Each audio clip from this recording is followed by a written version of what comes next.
148મી રથયાત્રા પ્રસંગે સુપ્રસિદ્ધ જગન્નાથ મંદિરના મહંત દિલીપદાસ મહારાજજીનું શાલ ઓઢાડી અને ગુલાબના ફૂલો અને હાર અર્પણ કરી પૂર્વ ધારાસભ્યએ ઉષ્માભર્યું સ્વાગત કર્યું હતું।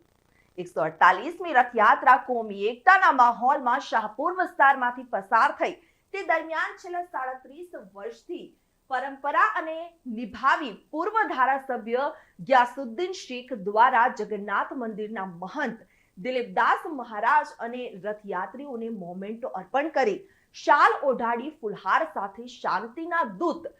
કબૂતરોને ઉડાડી શાનદાર સ્વાગત કરવામાં આવ્યું હતું। આ શુભ પ્રસંગે પોલીસ કમિશનર તેમજ તમામ પોલીસ અધિકારીઓએ ગ્યાસુદ્દીન શેખ તેમજ તમામનો આભાર વ્યક્ત કર્યો હતો। આ સમયે સામાજિક આગેવાન જુનેદ શેખ, સઈદ શેખ,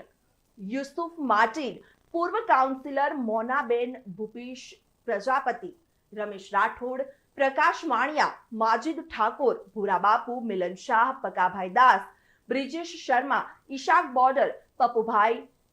નોમાન શેખ, ઇમરાન સોદાગર, આશિફ અન્ના, ભૂપેશ પ્રજાપતિ, રાજુ સોલંકી, રમેશ રાઠોડ, સલીમ શેખ, સઈદ મામા, સાબિર મિર્ઝા, સાબિર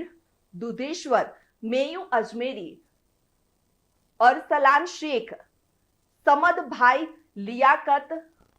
ફહીમ અજમેરી, પ્રવીણ વાણિયા સહિત મોટી સંખ્યામાં કાર્યકરો અને મુસ્લિમ આગેવાનો ઉપસ્થિત રહ્યા હતા।